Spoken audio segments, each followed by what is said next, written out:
Marubani wanne wa jeshi la wanamaji la Marekani wanaendelea kupatiwa matibabu baada ya ndege mbili za kivita aina ya EA-18G kugongana angani katika tukio la kutisha lililotokea wakati wa maonyesho makubwa ya anga katika jimbo la Idaho nchini Marekani Mei 17 mwaka 2026.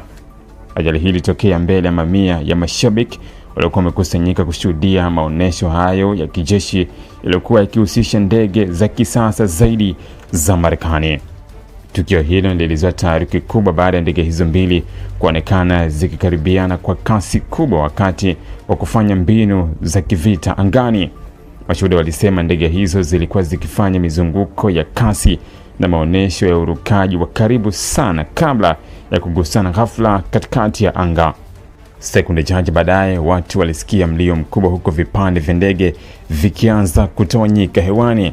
Baadhi ya watazamaji walionekana wakikimbia kwa hofu, wengine wakibaki wakiwa wamepigwa na mshangao mkubwa. Video zilizorekodiwa eneo la tukio zinaonyesha moshi mkubwa ukifuka angani huku ndege hizo zikishuka kwa kasi kuelekea chini baada ya kupoteza mwelekeo. Katika tukio hilo, marubani wote wanne waliokuwa ndani ya ndege hizo waliweza kutumia mfumo wa dharura wa kujirusha kabla ndege hazijaanguka kabisa. Miavuli minne ya kujiokoa ilionekana ikifunguka angani, jambo lililowapa matumaini watazamaji walikuwa tayari wakihofia kupoteza maisha kwa marubani hao. Vikosi vya zimamoto, waokoaji na magari ya huduma za dharura vilikimbilia eneo la ajali ndani ya dakika chache. Maafisa wa jeshi walithibitisha kuwa marubani hao waliokolewa wakiwa hai, lakini walikuwa na majeraha mbalimbali yaliyotokana na nguvu ya kujirusha kutoka kwenye ndege hizo pamoja na athari za mshtuko mkubwa wa tukio hilo. Ndege hizo zilizohusika katika ajali hiyo ni EA-18G, moja ndege muhimu zaidi katika jeshi la Marekani. Ndege hizo hutumiwa kwa operesheni maalum za kivita vya kielektroniki ambazo kazi yake kubwa ni kuvuruga rada za maadui, mifumo ya mawasiliano pamoja na ulinzi wa anga wa maadui wakati wa vita. Ndege hizo pia zina uwezo mkubwa wa kushambulia huku zikiwa na teknolojia za kisasa za kijeshi. Wataalamu wa anga wanasema maonyesho ya aina hiyo huwa hatari sana kwa sababu marubani hulazimika kurusha ndege kwa kasi kubwa na umbali mdogo sana kati ya ndege moja na nyingine. Kosa dogo tu linaweza kusababisha ajali kubwa kama hiyo iliyotokea Idaho. Baada ya tukio hilo, shughuli zote za maonyesho ya anga zilisimamishwa mara moja, huko eneo lote likizungukwa na vikosi vya usalama. Uchunguzi mkubwa umeanza kufanyika ili kubaini chanzo halisi cha ajali hiyo.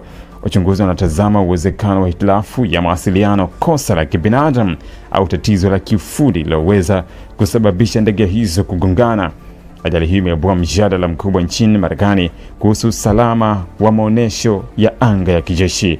Watu wengi wameanza kuhoji kama maonyesho ya kurusha ndege kwa karibu sana yanapaswa kuendelea kufanyika mbele ya umma kutokana na hatari kubwa inayoweza kutokea wakati wowote. Kwa upande mwingine, baadhi ya wachambuzi wa masuala ya kijeshi wanaeleza kuwa marubani hao walionyesha ustadi mkubwa kwa kufanikiwa kujinusuru katika mazingira magumu sana.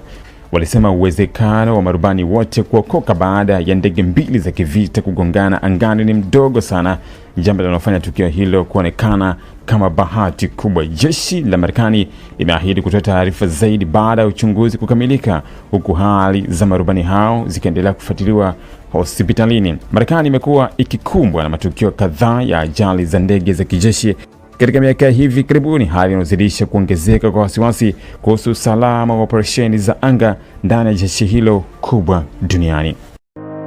Ili kuwa mwanafamilia bora wa Global TV, usisahau kusubscribe, like, kushare na kucomment.